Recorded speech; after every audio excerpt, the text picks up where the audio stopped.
Good morning, જય શ્રી કૃષ્ણ.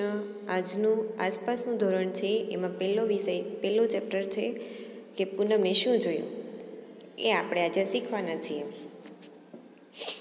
પૂનમ ઘરે હતી, તે બીમાર હતી. આજે પૂનમે એની માને કહ્યું, માં આજે મને શાળાએ જવા દો. હું છેલ્લા 2 દિવસથી ઘરે છું, કંટાળી ગઈ છું. આ સાંભળી તેની માએ કહ્યું, પરંતુ તને તાવ છે, જા ખાટલા પર જઈને સૂઈ જા. આપણને પણ આપણા મમ્મી કહે ને કે તાવ આવે છે, જઈને સૂઈ જા, આપણે એટલું જ જોતું હોય. એટલે પૂનમે પણ એ જ કર્યું. પૂનમ બહાર ગઈ, ખાટલા પર જઈને સૂઈ ગઈ. એ જેવી જઈને સૂતી, અચાનક તેના ચહેરા પર કંઈક પડ્યું. તે તરત જ ગાલે અડવા લાગી. અરે, આ શું થયું? કોણ ચરકી ગયું? આ કોનું કામ હશે? એને નવા વિચારવા માંડ્યા.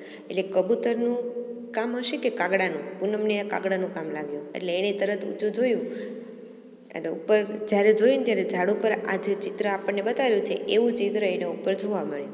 ઉપર કેટલા બધા પક્ષીઓ હતા, વાંદરો પણ હતો સાથે.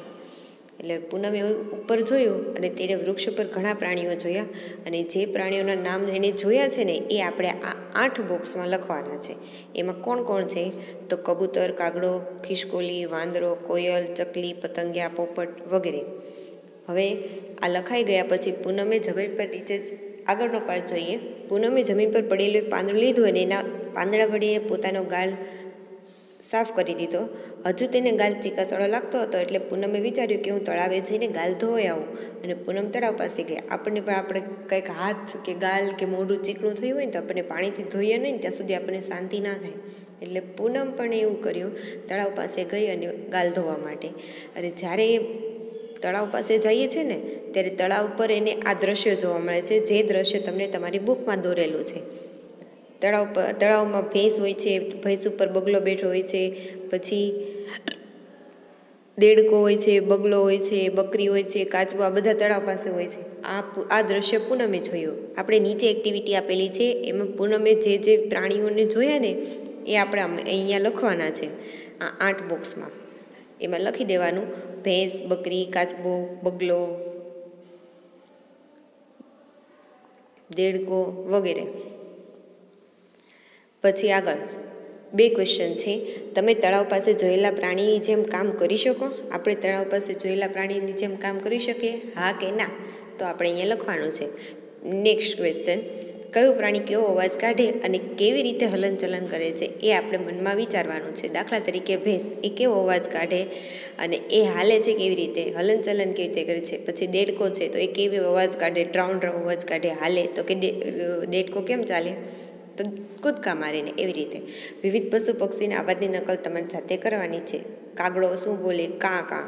ચકલી બોલે તો ચી ચી. એવી રીતે અલગ અલગ તમારે તમારી જાતે કરવાના છે. નેક્સ્ટ: જુદા જુદા પ્રાણીઓ એક જગ્યાએથી બીજી જગ્યાએ જવા માટે જુદી જુદી રીતે હલનચલન કરે છે. બધા પોતપોતાની રીતે ચાલે છે. બધાને પગ આપે છે ભગવાન એવું નથી.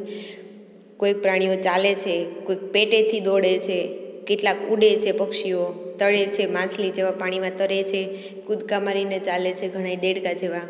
એવા અલગ અલગ પોતાની ચાલવાની સ્ટાઇલ છે. નેક્સ્ટ એક્ટિવિટી: પ્રાણીઓના રહેઠાણ. દરમાં રહેતા પ્રાણી પહેલાં કોષ્ટકમાં લખવાના છે. તો એમાં છે કીડી, મકોડા, સાપ વગેરે દરમાં રહે છે. માળામાં તો પક્ષીઓ જેવા માળામાં રહે છે. કબૂતર, કાગડો, કોયલ, ચકલી વગેરે માળો બાંધીને એમાં પોતે રહે છે. બધાના રહેઠાણ લખવાના છે. ઘરમાં રહેતા પ્રાણીઓ. ઘરમાં કોણ રહે? તો ગાય, ભેંસ, બકરી, ઘોડો, આ બધા ઘરમાં રહેતા પ્રાણીઓ છે. પાણીમાં રહેતા પ્રાણીઓ તો માછલી છે, મગર છે, પછી કાચબો છે, પેગ્વિન છે, આ બધા પાણીમાં રહે છે. યાદ કરો અને લખો.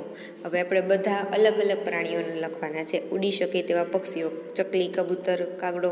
પગથી ચાલી શકે એવા ગાય, ભેંસ, બકરી, સિંહ, વાઘ વગેરે પગથી ચાલી શકે તેવા છે. પેટે કચડીને તો ગરુડી, સાપ, અળસિયા વગેરે પેટેથી ચાલે છે. કૂદકા મારીને કોણ ચાલે? તો કાંગારૂ છે, દેડકો છે વગેરે કૂદકા મારીને ચાલે છે.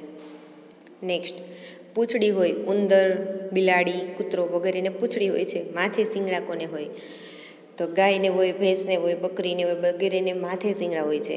પછી દિવાલ ઉપર ચાલી શકે તેવા. દિવાલ ઉપર કોણ ચાલે? તો ગરોળી દિવાલ ઉપર ચાલે, પછી સાપ દિવાલ ઉપર ચાલે. આ બધા દિવાલ ઉપર ચાલે છે. પ્રાણીઓ જુદી જુદી જગ્યાએ રહે છે, બધાને રહેવાની જગ્યા અલગ હોય છે, બધા આપણી સાથે ઘરમાં ન રહે, બધા અલગ અલગ જ રહેતા હોય. પછી પ્રાણીઓ કેટલાક પ્રાણીઓ વૃક્ષ ઉપર રહે છે, કેટલાક પાણીમાં રહે છે, કેટલાક જમીનમાં રહે છે, જમીન ઉપર, કેટલાક જમીનની અંદર દરમાં રહે છે, કેટલાક આકાશમાં ઉડે છે, તો વળી કેટલાક આપણા ઘરમાં પણ રહે છે.